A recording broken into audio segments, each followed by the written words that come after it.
Hola papás, ¿qué tal? Les mando un cordial saludo. Soy la catequista Mayra y en esta ocasión preparo un video para ustedes. El tema es específicamente para papás.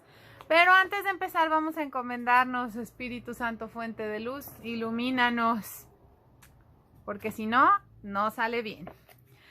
Como papás tenemos que prepararnos en la fe, tenemos que leer y hay mucha literatura que además de la Biblia nos ayuda, porque recuerden que como católicos no solamente nos basamos en las escrituras, también nos basamos en la tradición y la tradición de la iglesia lleva 2000 años y hay mucho material que debemos y podemos leer. Por ejemplo, a Santo Tomás de Aquino, San Agustín. Y bueno, hoy les quiero platicar de un escritor muy reciente. No ha sido aún elevado a los altares, pero ya está en proceso. Se llama Gilbert Keith Chesterton.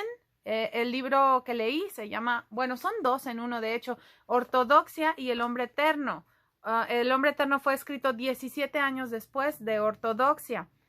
Chesterton me impacta porque fue un gran hombre, un gran intelectual, y eso me encanta que los hombres de ciencia, los hombres intelectuales, sean hombres de fe, porque tendemos desde hace muchos siglos a separar la razón de la fe, como si se contrapusieran, como si no fueran compatibles, y eso no es cierto, es totalmente falso. Entonces, me encanta Chesterton. Él en su juventud practicaba esoterismo, las ciencias oscuras.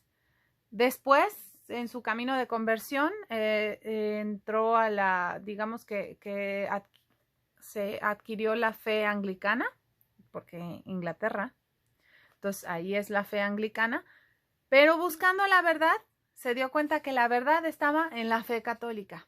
Entonces se hizo bautizar y en ese entonces fue cuando ya escribió El Hombre Eterno. Y de este libro precisamente te quiero hablar hoy. Voy a dejar que Chesterton hable por sí solo. Yo no tengo mucho que comentar al respecto, pero les quiero leer partes del libro que a mí me parecen maravillosas. Este libro lo compré en Amazon, por cierto, creo que costó 150 pesos. Entonces dice, en la página 156, la mayoría de las historias modernas de la humanidad empiezan con la palabra evolución. Y es que hay no sé qué de blando, de suave, de gradual, de tranquilizador en la palabra y en la idea. Desde luego, no es una palabra práctica ni una idea aprovechable.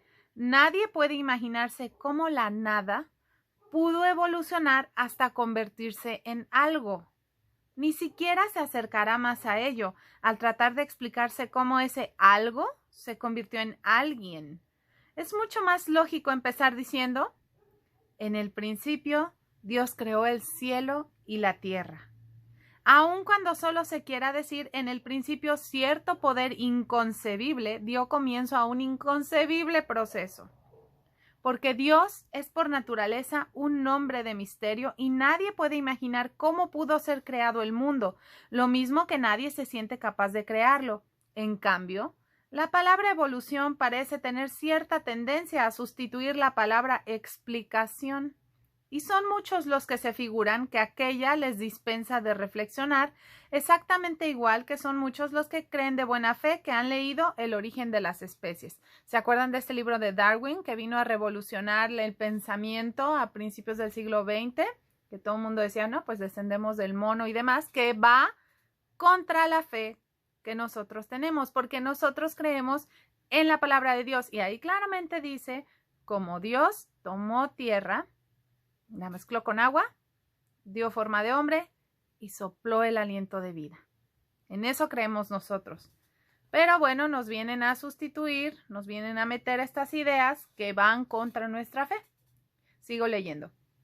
Pero esta idea de algo suave, consolador y lento, como la subida de una cuesta, forma en gran parte la gran ilusión. Digamos ahora que se trata tanto de una ilusión como de un absurdo, porque la lentitud no tiene nada que ver con este asunto. Un hecho no es más o menos inteligible según con la velocidad con que se lleva a cabo. Para un hombre que no cree en los milagros, un milagro lento será tan increíble como un milagro fulminante. Pone un ejemplo, la hechicera griega pudo convertir a los marineros en cerdos con un solo toquecito de su varita mágica. Pero ver a un marino nuestro convirtiéndose paulatinamente en cerdo hasta acabar en 4 patas y con un rabito retorcido, no sería mucho más tranquilizador. Sin embargo, la teoría racionalista no puede librarse de este error, que consiste en creer que la dificultad se elude y el misterio se explica por medio de un lento fluir del tiempo. Se podría decir algo acerca de los 2 ejemplos citados anteriormente. La cuestión estriba en la falsa sensación de facilidad que se da por la mera sugestión de ir despacio. Bueno, dice más cosas, pero me encanta cómo menciona, o sea, no aceptamos la idea de que Dios creara el mundo y que dijera, sea la luz, hágase la luz, y se hizo la luz por haber sucedido así, pero sí decimos, o sí aceptamos la idea de que pasaron muchos miles de millones de años para que lentamente se fuera dando la vida y entonces surgiera una pequeña célula que estuviera viva y eso sí lo aceptamos, ¿no? Como que si la maquinita va lento, tiene sentido, pero si no, Dios creó, formó y sopló, eso es irracional. Me encanta Chesterton, me encanta. Y pone acá, más adelante pone un ejemplo del hombre de las cadenas, dije. Y él, bueno, voy a dejar que hable él. El hombre no es una evolución, sino una revolución, que tiene una espina dorsal y otras partes de su cuerpo, como las de los pájaros y los peces. Es obvio, sea cual fuere su significación, pero si lo consideramos como un cuadrúpedo que se mantiene erguido sobre las patas de atrás, las consecuencias de nuestra consideración serán más fantásticas y subversivas que si nos lo figuramos andando de cabeza.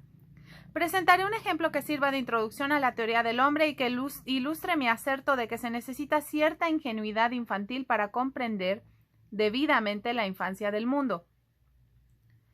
Bueno, sigue hablando aquí ya.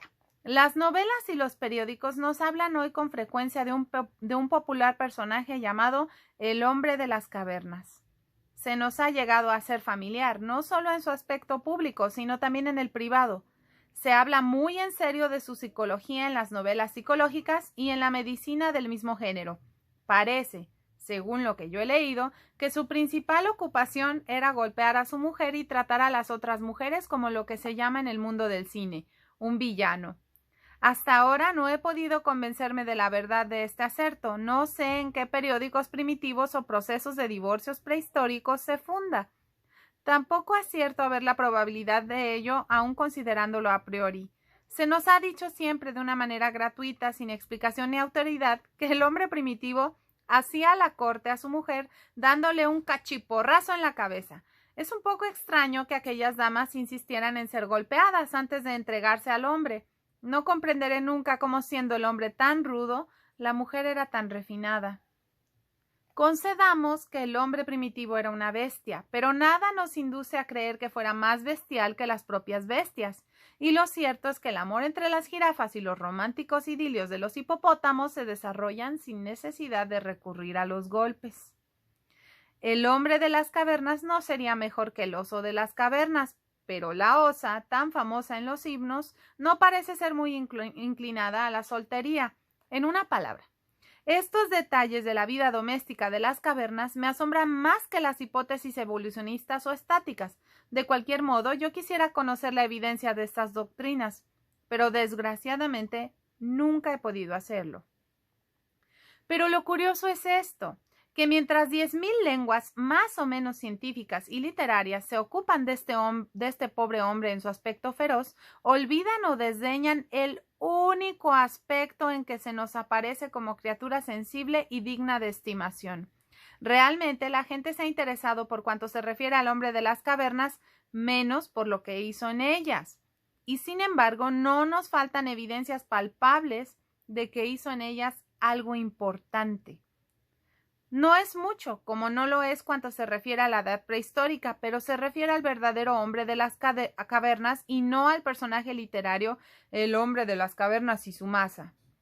Lo que se encontró en la caverna no fue la masa, la horrible masa sangrienta marcada con el número de mujeres golpeadas en la cabeza.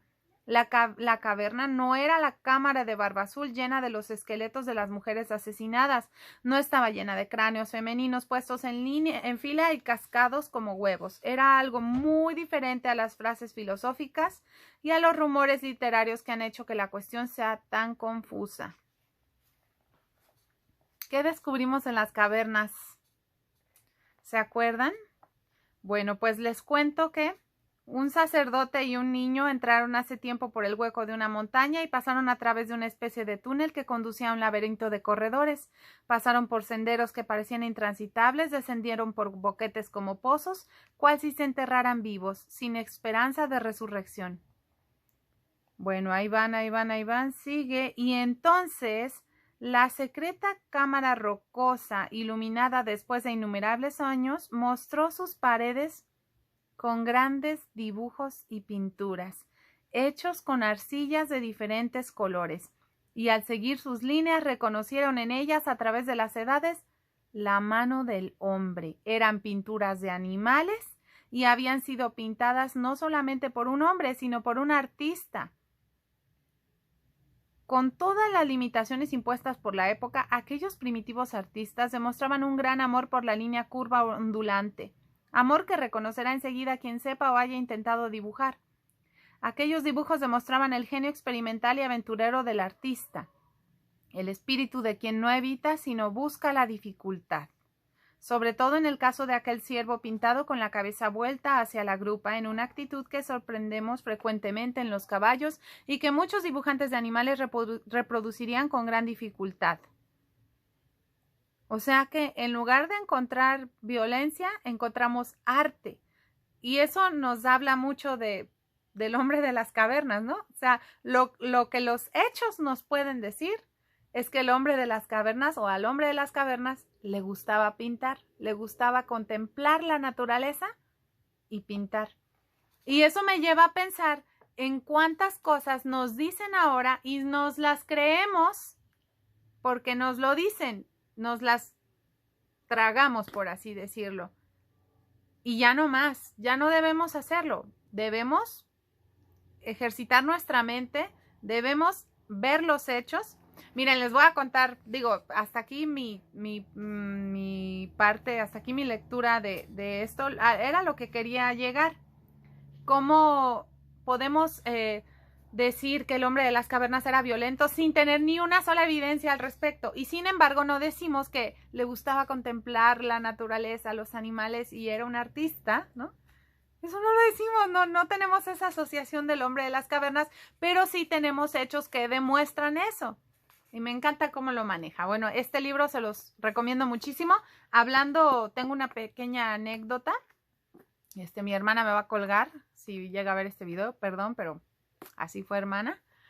En la semana mi hermana se puso un vestido muy cortito, muy cortito. Pensaba salir a la calle con él. Y mi hijo le dijo, tía, ese vestido está muy corto.